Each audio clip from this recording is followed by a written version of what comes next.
Salve, salve galera, passando aqui para lembrar que essa aqui é a segunda parte dessa conversa. A primeira parte está no episódio anterior, foi muito legal também, a gente deu uma introdução a essa área e aqui a gente vai focar um pouco mais na animação 3D e na questão de estudos e faculdade. Então se você ainda não ouviu, corre lá para ouvir antes, e se você já ouviu, vem com a gente, que esse papo também ficou muito legal.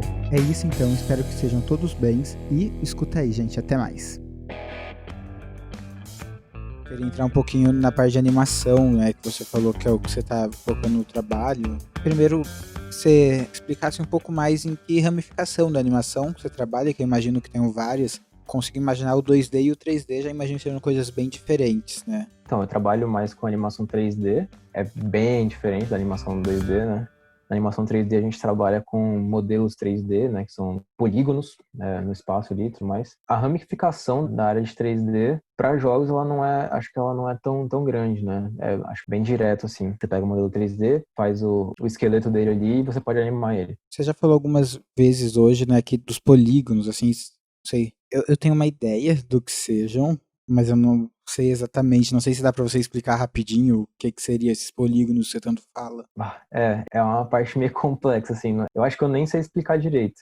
Mas é que, normalmente, uma imagem na tela do computador, ela é formada por pixels, né? O 2D, normalmente, são pixels desenhados na tela e tudo mais. 3D são pontos virtuais num espaço 3D. Eu não sei explicar muito bem, mas é meio que isso. Tipo, são coordenadas de pontos no espaço 3D que são conectadas entre todos eles, né? Então, quando a gente fala, por exemplo, que o modelo 3D tem, sei lá, 2.000 vértices, é porque tem esses vértices, né? São esses pontos no espaço, eles cada um tem coordenadas, né? Tipo, um X, um Y e um Z. E eles são conectados entre todos os outros pontos que estão perto dele ali e tal. Essa conexão entre todos os pontos e um entre o outro, assim, tudo mais, a gente forma um modelo 3D, né? Que aí são todos ali, são vários vértices formam vários polígonos e os vários polígonos formam um modelo inteiro, sabe? É tipo isso que meio que dá para explicar, assim, por cima. Essas são umas coisas que a gente meio que tem que tomar cuidado na área de jogos, porque quanto mais polígono tem um modelo 3D, mais pesado ele é, né? Mais informação ele carrega muito na área de animação não, no cinema. Vocês também devem ter que tomar bastante cuidado com isso, né, para a área de animação para cinema. Mas vocês têm um pouco mais de liberdade com isso, porque a renderização que vocês fazem, né, para animação para cinema é bem diferente da renderização para jogos, né? Porque no jogo você tem que renderizar cada frame meio que na hora ali, né, que a pessoa tá jogando. Para cinema é diferente, vocês meio que fazem o filme inteiro, tem os cortes de câmera e tudo mais, posicionamentos dos personagens. A renderização é tudo de uma vez e aí pronto, você tem um vídeo, né, um MP4 ali que tá pronto, renderizado. Para jogos é bem diferente, porque tem que renderizar em real time, né, que a gente fala. Enquanto você joga, tá renderizando todo o momento ali, aquele frame. Tanto que a gente fala sobre aquele lance de FPS, quantos FPS você joga o jogo, 30 FPS, 60 FPS e tudo mais. É a quantidade de frames que o seu computador consegue renderizar por segundo para poder te mostrar aquilo tudo que está acontecendo ali, né? É bem complexo, mas meio que por baixo é isso daí. Pra quem tá vendo no YouTube, com certeza eu vou tentar colocar uma imagenzinha aqui nessa parte pra ajudar na explicação ali dos polinhos e tal. Mas eu já ia perguntar, você meio que respondeu, eu imagino que por isso que, por exemplo, quando a gente pega um filme Pixar, talvez seja assim, visualmente, podemos falar que é um dos auges da animação, né? Porque existem vários tipos também de animação, mas é Sim. um dos, com certeza. Eles trabalham, por exemplo, um personagem peludo, assim, tipo um monstro de Monstros S.A. ou um Homem das Neves. Cada fiozinho ali, né, animado separado e tal. Eu imagino que a gente não veja tanto isso em jogos exatamente por essa questão da renderização, né? Para o cinema eles vão renderizar isso uma vez, tipo, visto de um ponto de vista, né? Quando no jogo, eu imagino que quando você fala isso é porque também a gente pode, por exemplo, girar a câmera, então... É exatamente isso. O modelo inteiro e tem que renderizar as luzes, tem que renderizar a sombra, tem que renderizar tudo, né? Tudo que está acontecendo no cenário ali. Renderização é uma área meio que sozinha, assim, também da parte de jogos, né? Em alguns estúdios maiores tem galera que é só especializada em fazer iluminação da cena e tem galera que é especializada em fazer renderização, não renderização em si, mas tipo otimizar a renderização da cena e tudo mais. Então, isso é uma coisa que a gente tem que tomar bastante cuidado na área de jogos, né? Para vocês é mais fácil, para vocês, né? Enfim, para animação para cinema é muito mais fácil, porque Vocês fazem uma cena, você só tem uma câmera, uma parada ali, só tem que se preocupar com uma direção de luz, né, teoricamente, e aquilo ali vai ser renderizado numa farm de renderização que tem 40 mil computadores renderizando para poder fazer aquilo ali virar um filme, enfim. Pra gente só precisa de um PC bom, né? Ou, sei lá, vários fazendo um. Agora, pro jogo, todo mundo teria que ter um PC. Eu lembro quando eu era bem moleque, a gente teve uma ideia de fazer um jogo, sei lá, só que, tipo, a gente só não tinha o programador, no caso, né? Enfim, mas a gente era entusiasta. Inclusive, você falou bem no comecinho que daria pra fazer um jogo sem programador. Daí depois eu queria que você desse voltasse nisso aí pra me falar rapidinho. Mas nessa parte de animação, aí eu me lembro exatamente que eu comecei a aprender a mexer no Blender e tal, só que era, nossa, uma coisa muito bizarra, assim, né? Porque você quer que fique bonitinho, só que daí você vai adicionando coisa que não. Nossa, já. Eu tô tentando fazer a tela lisinha, mas putz, isso aí não vai rodar nunca. Aonde vocês traçam a linha, assim, tipo, do quão pesado pode ser um jogo? Tipo, existe uma pesquisa de mercado pra ver como é que tá o PC da galera, do público, assim? Isso daí também tem uma parte de análise de dados, né, para ver o que nosso público-alvo tem de poder de computação, né, no caso, para a gente poder fazer um jogo que sirva para aquele público-alvo, né. E isso é uma coisa, é pesquisa sim, né, isso é uma parte de pesquisa antes de começar a fazer um jogo, é entender, tá, qual que é o nosso público-alvo, em que tipo de pessoa a gente quer acertar esse tipo de jogo, porque, né, às vezes não adianta você fazer um jogo muito pesado se você quer acertar a galera que sei lá, joga no Brasil, tá ligado? Que não tem tanto um PC tão bom assim, normalmente comparado com a galera da América do Norte, ou Europa, enfim. Ou quanto mais pessoas você quer atingir, né, com o seu jogo, você tem que diminuir mais ainda a qualidade dele, né? Não diminuir a qualidade, mas enfim, fazer ele rodar em mais máquinas, né, com poder de processamento menores, para poder atingir um maior público, né? Isso é sim uma coisa que a gente faz, uma pesquisa antes, para entender melhor, né, que tipo de pessoa que quer jogar nosso jogo. Por exemplo, o nosso jogo que a gente está trabalhando agora aqui na Aquiles, a gente fez uma pesquisa. Esse jogo vai sair para o Apple Arcade, né? Então só vai estar disponível para devices iOS. Então, MacBooks, aquele Mac TV também, não lembro o nome, Apple TV, né? Nos iPhones, iPads e tudo mais, ele vai sair. Então, teve uma pesquisa antes para a gente saber, tá em que linha aqui de qualidade que a gente quer chegar com o jogo, em que tipo de dispositivos a gente vai acertar aqui, né? Qual que é o nível de pessoas que tem tal iPhone, por exemplo, a galera do iPhone 6 tem esse tanto de processamento, a galera do iPhone 7 tem esse tanto de processamento. Aí, só que nosso jogo, para ficar numa qualidade boa e a gente conseguir também atingir o maior número de pessoas, é só a galera do iPhone 6 para cima que consegue jogar, tá ligado? A galera do iPhone 5 não vai conseguir jogar porque vai ficar ruim demais e tal. Isso tudo é meio que um vai e volta, na verdade, né? A gente faz uma pesquisa antes para ver em que tipo de público a gente quer acertar, usando até, tentando ver uma média ali, né, de pessoas que tem tal dispositivo. Dali para cima é onde a gente quer acertar. Para baixo, às vezes a galera meio que não liga tanto assim, porque não vale a pena, né? Você, tipo, diminuir tanto a qualidade do jogo para acertar, sei lá, 1/10 da user base ali de algum celular, alguma coisa assim. Então a gente pesquisa um pouco antes para ver quais que a gente meio que quer acertar ali, quais vale a pena acertar. E aí depois também, quando a gente está fazendo o jogo, e depois quando o jogo está pronto, né? Pronto, né, entre aspas, digamos assim, a gente otimiza o jogo para conseguir rodar melhor nesse que a gente estipulou como público-alvo, né? A gente aqui, nesse projeto que eu tô trabalhando agora, é mais fácil, né? Porque a gente só tá mirando na galera que tem iOS e pronto, a gente só precisa se preocupar com a galera de Mac e etc. Mas quando a gente entra no mundo de Android, quando a gente começa a entrar no mundo de publicar para PC, que aí tem que rodar em várias placas de vídeo, vários tipos de configurações diferentes do PC, aí é absurdo. Aí a parada fica muito doida mesmo, tipo, é muito complexo. Porque você tem que testar o jogo em todos os dispositivos que você vai colocar ele, né? Pra ver se não tá com bug e tudo mais. Tem um outro jogo que a gente tem na Kiris também, que a gente produziu, que é o Looney Tunes Mundo Insano. Foi feito aqui pela gente também. Ele foi lançado para Android.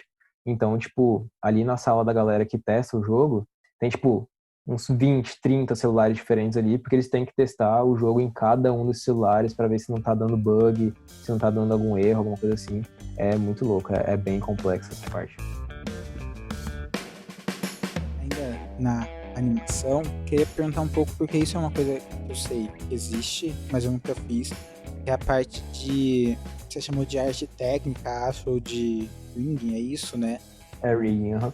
seria o animar de fato, né? Mas você chega a fazer isso? Ou tem separações, tipo, tem vários animadores 3D e um faz isso, o outro trabalha com modelos? Depende bastante do tamanho da equipe, do tamanho do orçamento que a empresa tem também, né, que a galera tem para fazer o jogo. Eu acho que dá para separar em 3 diferentes, né, 3 tipos diferentes de abordagem para isso daí. Primeiro tem, por exemplo, numa equipe menor assim, uma galera mais indie, que não tem tanto orçamento assim.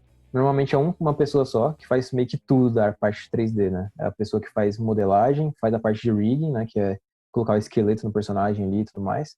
E tem o animador. Ele também é animador, né? A pessoa faz meio que toda a parte de 3D dentro do pipeline ali. Aí, quando você começa a ir para umas empresas um pouco maiores, que tem um pouco de mais orçamento, aí eles começam a separar. Ah, esse aqui vai ser a pessoa mais especializada em fazer modelos 3D, e aí vai ter esse outro cara ali que vai fazer o rigging e também a animação, que é o que eu faço agora aqui na Aquiles, né? A gente não é uma empresa gigante, mas a gente também não é pequena. A gente está com 150 funcionários, acho, hoje em dia. E no meu projeto, acho que são umas 40 ou 50 pessoas. É um projeto grande até, se considerar assim, nível Brasil, né? De certa forma. É um projeto até médio grande. Então a gente ali tem uma galera que é focada em 3D para personagem, também para cenário. Tem várias pessoas bem especializadas até. E aí na parte de animação, eu faço rigging e também animo ao mesmo tempo, né? Não ao mesmo tempo, mas enfim, eu sou a pessoa que faz o rigging e também animo. E aí tem a outra separação, que aí seriam empresas muito grandes ou muito especializadas, né? Que aí vai ter uma pessoa para fazer modelagem 3D, uma pessoa só para fazer rigging e outra pessoa só para animar, né? Isso fica bem especializado cada um em cada parte. Então, depende muito do tamanho da empresa, do tamanho do orçamento, né? E da qualidade que a pessoa quer dar para o projeto, né? No geral. Eu achava que quando você faz o ringing, você já anima, mas então, pelo que você falou, um trabalho específico só é você fazer o ringing, né? Que seria, tipo, escolher os pontos do modelo que são móveis. É engraçado você falar isso, porque é literalmente isso, na verdade. Porque, assim, a gente fala que a gente coloca ossos no personagem, né? Mas, na verdade, a gente cria estruturas dentro do modelo 3D e define qual vértice que vai ser movido quando aquela estrutura for movida, né? Então, a gente chama isso de weight painting, que a gente define, esse vértice aqui em específico vai mover a 100% de força quando esse osso aqui se mexer para cima ou para baixo e tal. Então tem todo esse trabalho que sim, é um trabalho específico. É uma parte específica na pipeline de 3D, né? Antes de animar, tem essa parte de colocar os ossos ali e definir como que ele vai se mexer e tudo mais. Eu jurava que era algo simples, a ponto de não precisar de alguém especializado. Tipo, você seleciona, assim, onde seria o cotovelo de modelo e aparece lá o circulozinho e tá pronto, sabe? Bah, queria eu. Queria eu que fosse fácil assim, viu? Eu acho que é uma das partes mais difíceis da pipeline de 3D. Rigging é muito complexo, é muito difícil. Tem uma pira também que tem um pouco a ver com a anatomia, né? Que a gente vê um movimento estranho, ainda mais se for num humanoide, a gente vai ver que tem uma coisa bizarra e isso incomoda, né? Eu fiquei pensando aqui, o Luan falou, eu achei que fosse só clicar e colocar os pontos. Eu pensei, nossa, esse país que deu errado na animação das propagandas do Dolinho, né? Porque a galera se mexe meio esquisito. Enfim, acho que tem uma pira assim. Existe também esse estudo meio que de anatomia ou é meio que na gambiarra mesmo? É engraçado, é um pouco dos dois, na verdade. Tipo, a gente que faz rigging, a gente estuda muito anatomia para ver certinho como que o corpo funciona, né? Até, por exemplo, se a gente for fazer um rigging de algum pássaro, alguma coisa assim, sei lá, morcego, muita gente que estuda sobre rigging e tudo mais, sempre está compartilhando vídeos de animais se mexendo e tal, porque a gente precisa entender exatamente como que o animal se mexe, ou como o ser humano se mexe, ou até como uma máquina vai se mexer, né? Tem ali um modelo 3D de uma máquina, a gente tem que entender exatamente como que ela vai se mexer, como que eles querem que ela se mexa, né, no caso. Então a gente estuda muito a anatomia para tipo, entender. Não é muito bem a anatomia em si, né? A gente não vai olhar uma figura estática. A gente olha muito figuras estáticas, né, para entender o posicionamento dos ossos de cada ser vivo, né? Mas no geral a gente olha comportamento daquele ser vivo, né? A gente costuma olhar bastante movimento de como aquele ser vivo se movimenta e tudo mais, para a gente entender como que a gente pode até trapacear ali dentro do rigging, né? Para poder fazer uma parada que fique melhor sem precisar ficar contido no que é anatômico, tá ligado? É que nem você falou aí, tipo, às vezes a gente mente, a gente tem muita mentira ali na parte de rigging e de animação também, né? A gente trapaceia demais, é bizarro. Porque a gente não é, como fala, ligado, né, à anatomia, exatamente. A gente pode fazer meio que o que a gente quiser. Contanto que o produto final fique real, né, ou fique de qualidade, a gente pode fazer meio que a gente quiser. É bem divertido também essa parte, tipo, meio que inventar várias coisas só pra parada ficar melhor, sabe? A gente não tá amarrado numa coisa muito anatômica ou muito simples, né? É tipo isso. A gente também, pra ser muito, a gente tem que deixar isso super claro aqui. Às vezes a realidade é estranha. A gente tá acostumado com uma realidade falsa no cinema e nos jogos, né? Então é naquela que a gente se Sim. baseia. É a magia do cinema, né? A gente tá mentindo pro público o tempo todo. A todo segundo a gente tá mentindo pra pessoa que tá vendo. E isso é mágico demais. É muito legal. É, eu perguntei do Ring porque a gente tá fazendo um projeto, né, o nosso TCC no caso. A gente falou, tipo, a gente consegue fazer talvez uns 4 ou 5 planos usando os modelos do Blender e adicionando lá, né, compondo no After. Só que, inclusive, Luiz, te avisar isso agora, eu reduziria pra 3 no máximo agora que eu descobri que uma das partes que eu achava que seriam simples é super difícil. Tipo, aquelas vacas que a gente falou de colocar, já sinto que a gente vai perder muito tempo aí fazendo essas vaquinhas andar. A parte de montar o rigging ali de animais quadrúpedes ainda, vixe, é uma doideira.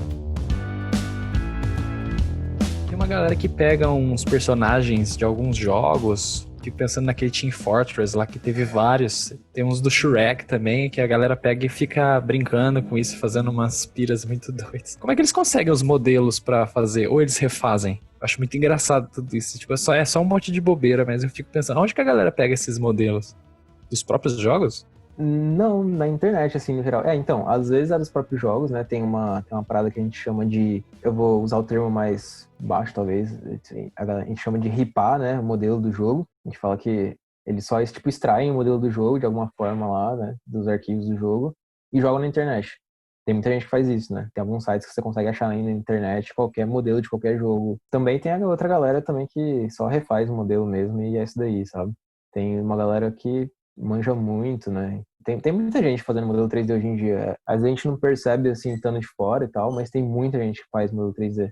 E aí na internet você consegue achar vários. É muito engraçado. Às vezes você tá andando assim na internet, de boas, procurando umas paradas diferentes. Aí você acha um Shrek meio estranho lá, um Homem de Ferro meio doido, um Thor todo torto. É muito engraçado. Para quem tem interesse assim em começar a animar ou pegando modelos prontos ou começar a fazer modelo como você tem muita gente, o que que você usa assim de programa e você recomenda esse que você usa atualmente ou você começou em outro que você acha melhor, mais fácil para começar? Eu hoje no trabalho eu uso Maya, mas eu comecei e aprendi a modelar e fazer rigging e animar tudo no Blender. Porque é de graça, né? Então vale total a pena. Acho que todo mundo deveria começar pelo Blender e é isso daí, sabe? Eu uso o Maya hoje mais por obrigação, assim, na real.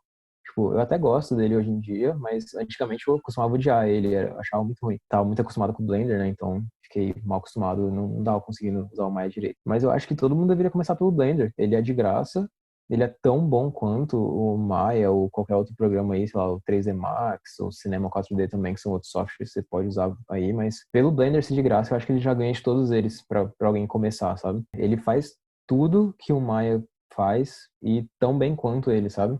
E é muito doido isso, porque é um programa de graça, programa open source, né? Eles têm um site lá que você pode até doar para a instituição lá que faz, não é uma instituição, né? É uma fundação, né, que faz trabalho no Blender e melhora ele. Mas você pode até entrar lá no site, se você manjar de programação, você pode contribuir também para o programa, você pode melhorar, consertar bug nele e tudo mais, que isso aí vai ser subido para o programa normal, sabe, no original. Tem a galera lá, tem a Blender Foundation, só que todo mundo do mundo inteiro meio que colabora para melhorar ele, sabe? É muito doido, é muito legal esse lance de open source. Eu indicaria a começar pelo Blender, e se algum no futuro, assim, quando a pessoa se interessar mais, se ela quiser seguir mesmo essa área, aí eu recomendo ela aprender o Maya, porque hoje em dia é meio que o programa mais usado na indústria, né? A gente chama de Industry Standard. É importante, né? Eu não sabia usar Maya, mas eu sabia que ele é importante para poder conseguir emprego. Se eu não soubesse Maya, provavelmente não teria esse emprego que eu tenho hoje em dia, tá ligado? Mas para quem tá começando é Blender e é isso daí, mano. Blender é show demais. É de graça e tem muitos outros estúdios começando a usar hoje em dia, então o sonho de que no futuro todo mundo só comece a usar Blender mesmo, porque é de graça, não precisa pagar anuidade e tudo mais. E aí vai estar todo mundo meio que livre para fazer o que quiser, sem precisar ficar pagando, sei lá, US$ 15.000 de anuidade, né, do Maio, alguma coisa assim. É bizarro. É isso. Eu acompanho um canal no YouTube que é do Corredor Digital, né? Que o canal é o Corredor Crew. Eles trabalham muito, né, com 3D, assim, e tal. Inclusive, eu vou deixar aí na descrição porque tem uns vídeos super legais. E muito do que eu entendo de animação vem de lá, assim, de, tipo, realmente assistir os vídeos. E daí eu vi um vídeo esses dias que é, tipo, um deles usava o Blender e tá apresentando pro outro. E daí eles realmente citavam também isso que você falou, que o Blender faz tudo que os outros fazem e de graça. Esse cara aí tentando chamar as pessoas sou eu. Eu sou completamente evangelizador do Blender, assim. Eu acho que todo mundo tem que usar ele.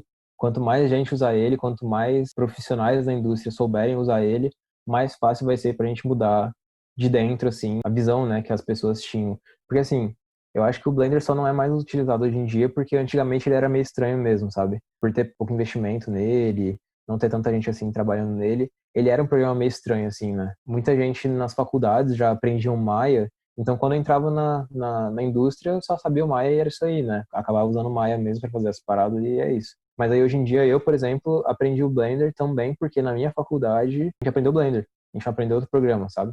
Então, eu acho que tem toda uma cultura também de que a gente tem que começar a mudar a mentalidade e começar a ver o Blender como um programa viável e tudo mais e também passar para frente, né? Mostrar pra galera que o Blender não é mais igual era, sei lá, 10 anos atrás, que era um programa meio estranhão. Hoje em dia ele é completamente viável e para fazer grandes produções e tudo mais, tão quanto um Maya e um 3D Max.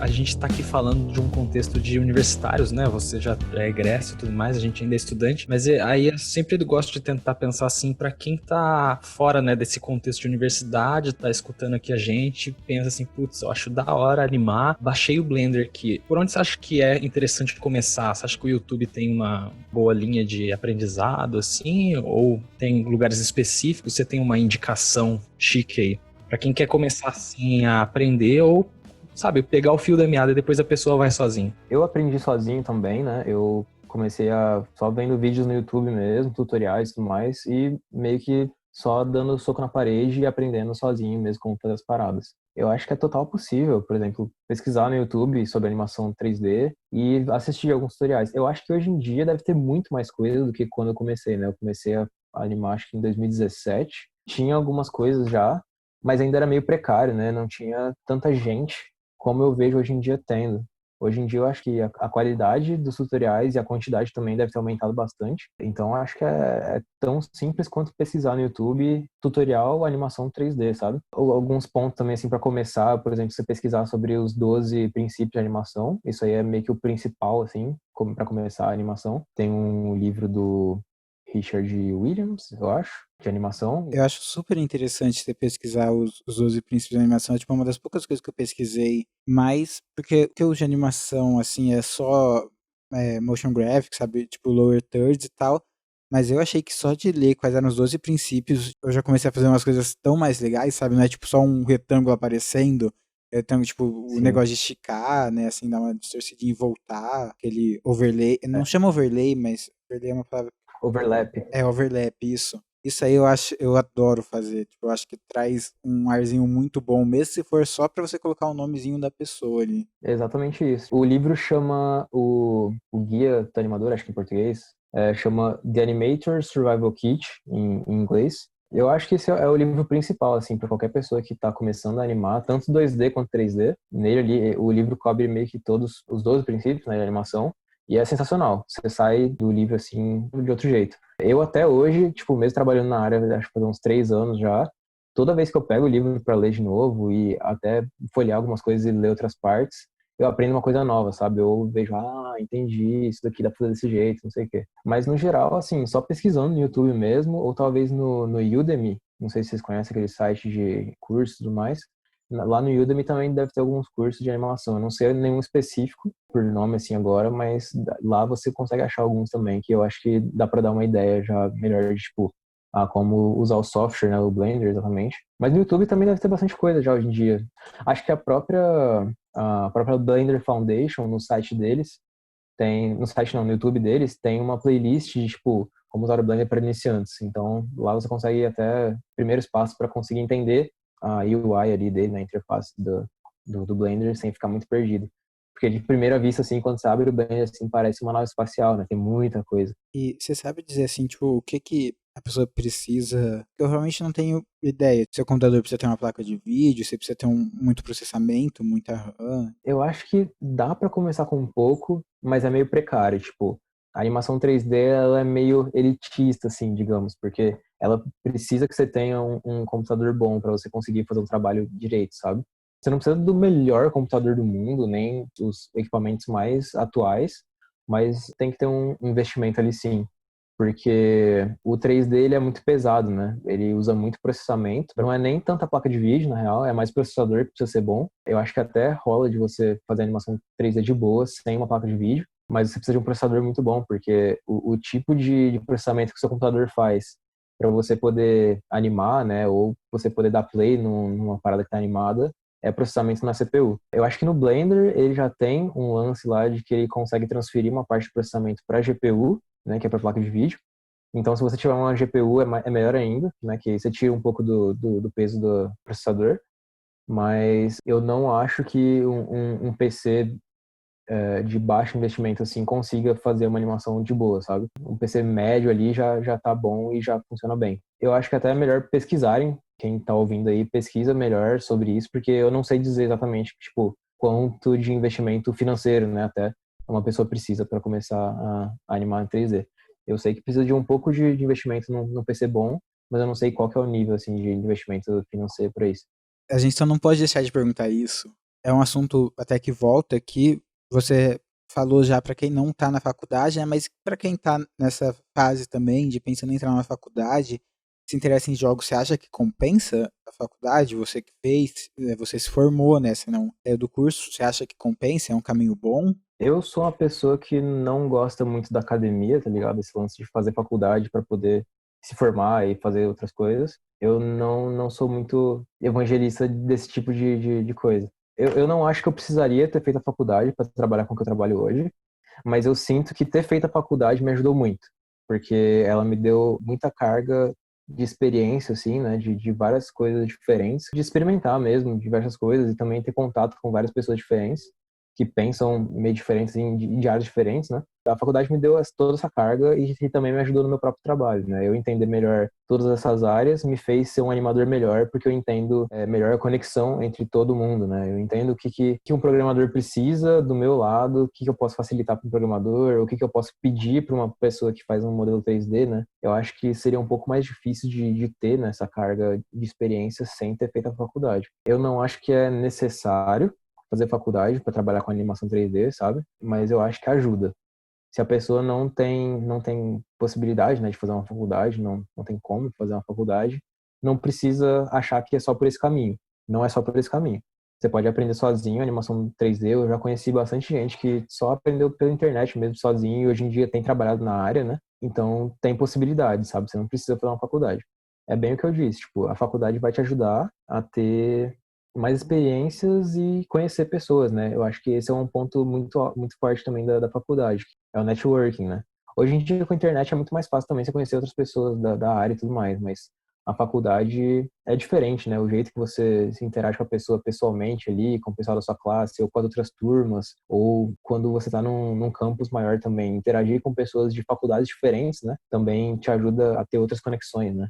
Então, o networking, eu acho que é a parte principal da faculdade hoje em dia, né? Tem todos esses pontos. Curiosamente, ou não, né? Bem parecido com o audiovisual, né, na minha opinião. Não é necessário, é uma experiência que te agrega coisas diferentes que você poderia alcançar de outras formas, ou não, né? Sim. Experiências aí, quem tem o privilégio, né, de fazer, eu acho válido, mas interessante saber que nos jogos também é assim. Isso eu acho que eu falo mais também da área de arte, né? Porque a arte, normalmente, quando você vai entrar para uma vaga de artista, eu não vou dizer que é raro, mas que a galera normalmente não se importa muito onde você se formou, em que faculdade você fez, tá ligado? Eles querem saber o seu portfólio. Se você faz, vocês têm um portfólio ótimo e que condiz com o que eles querem ali para aquela vaga, eles não se importam se você é formado ou não e tal. Eu tenho até acho, um amigo que trabalha comigo que ele nem é formado em faculdade nem nada, acho que no máximo ele fez um curso técnico em jogos, alguma coisa assim, mas ele não é formado em faculdade e trabalha comigo aqui, sabe, né, na empresa. O grande lance para a galera de arte é só ter um portfólio bom o bastante para poder entrar naquela vaga que está sendo ofertada pela empresa. Só que aí para a área de jogos é um pouco mais complexo, né? Porque também tem várias áreas. Então, eu acho que, por exemplo, a área de programação, na área de programação eu já ouvi falar que a galera se importa bastante onde onde você se formou, que curso que você fez, sabe? Por exemplo, fazer algum curso de computação, tecnologia da informação, enfim, vários desses cursos de computação e engenharia da computação e tudo mais. Às vezes, alguma empresa se importam que você tenha se formado para poder entrar numa vaga de programador, sabe?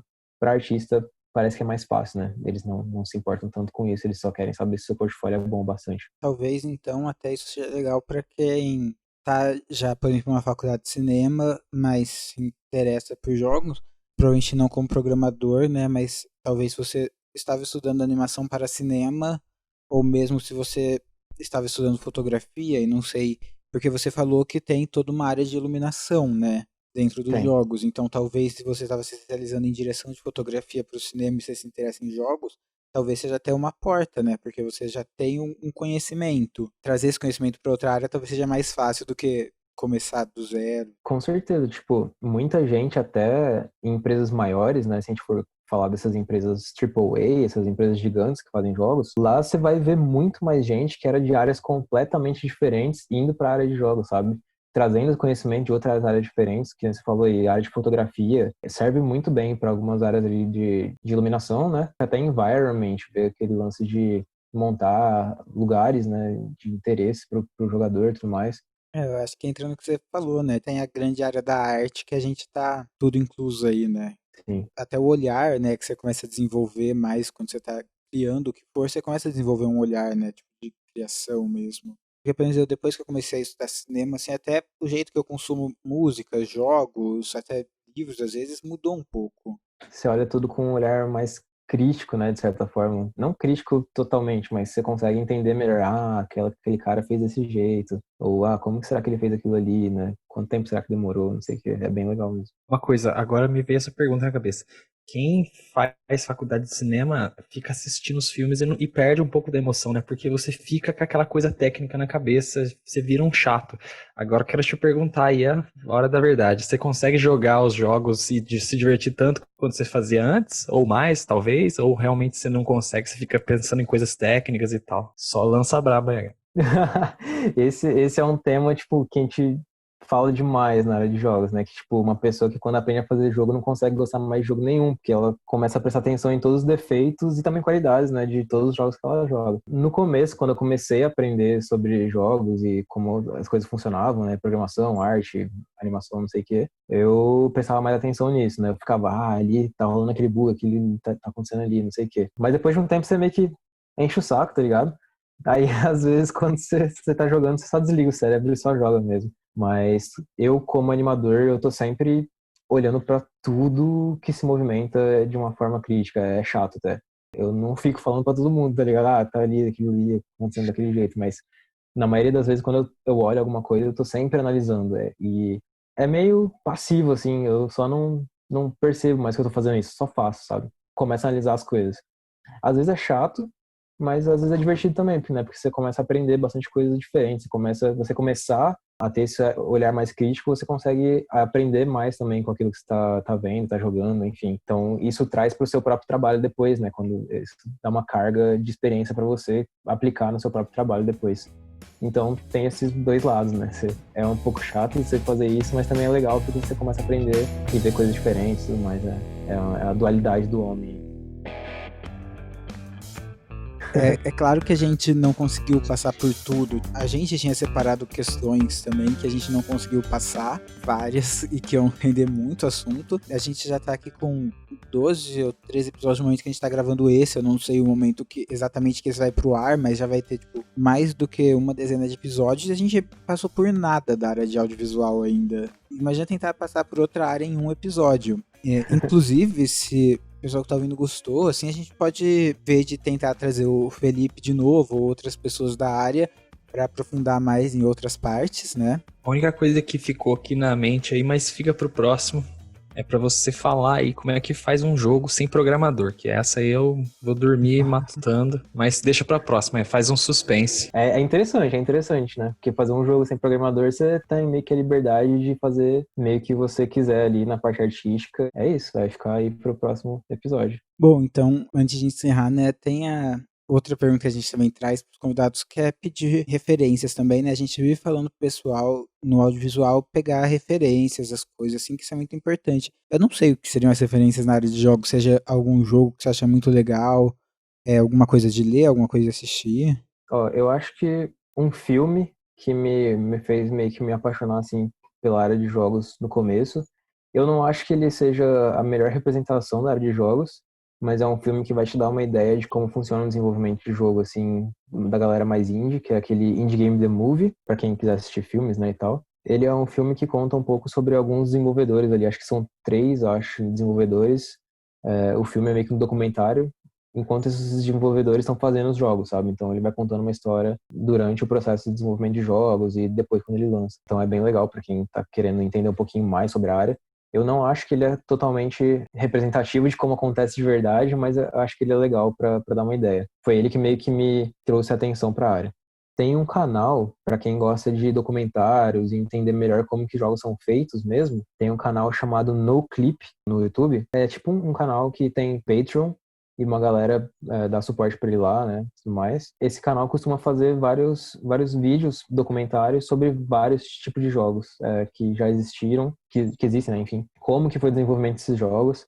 Teve até um agora que eu acho que tá terminando de lançar, ele tá terminando a série de vídeos, acho que tá no 6º ou 7º vídeo, que é de como foi o desenvolvimento do Hades, né, o Hades, aquele jogo aí que tá fazendo sucesso hoje em dia. E é bem legal, é muito divertido você ver por trás dos panos como que tá tudo funcionando, como que as pessoas se organizam ali dentro do estúdio, quais são os problemas que eles passam, o que é de legal que acontece dentro do estúdio. Para quem quer entender mais sobre a desenvolvimento de jogos, acho que esse canal é tipo um dos principais. Lá você consegue ter uma visão de vários tipos diferentes de jogos, até tem alguns estúdios que são maiores, outros estúdios que são menores. Acho que é isso, na real, de indicação. Esse NoClip é a minha indicação máxima, assim, na real, para quem quiser começar a entender um pouco mais a área de jogos. E aí, depois que terminar de ver todos os vídeos lá, acho que já vai ter entendido bastante, ou já vai ter tido, tipo, a curiosidade bastante para pesquisar, acho que por si só. Tudo isso na descrição, né, como sempre. Você tem alguma rede social, não sei, sua, ou do estúdio que você tá trabalhando, assim, você quer deixar aí? Tem o meu Twitter, @EFEE_Machado. Coloquem na descrição aí, que é um nome meio estranho aí. Enfim. Esse meu Twitter também é meu Instagram, quem quiser seguir lá também. Às vezes eu posto algumas artes por lá, animações que eu tô fazendo. E tenho o Twitter e o Instagram do jogo que eu tô trabalhando, né? Que é o Wonderbox. @PlayWonderbox. Aí vocês podem seguir lá, quem tem iOS aí, ou tem vontade de entender melhor como que funciona o nosso jogo aí.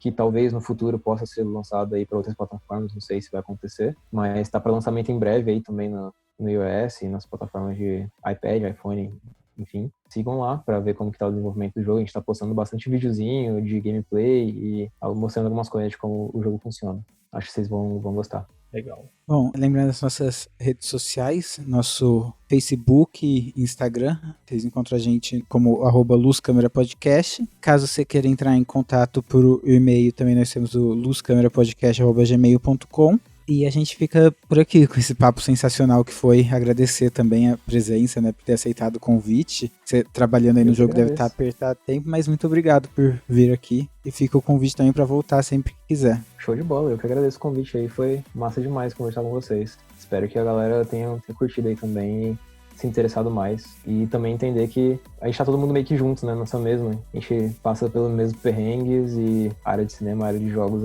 é irmão, né? A gente é todo mundo meio que junto aqui. É isso, até mais. Até mais, gente. Valeu. Tchau, tchau.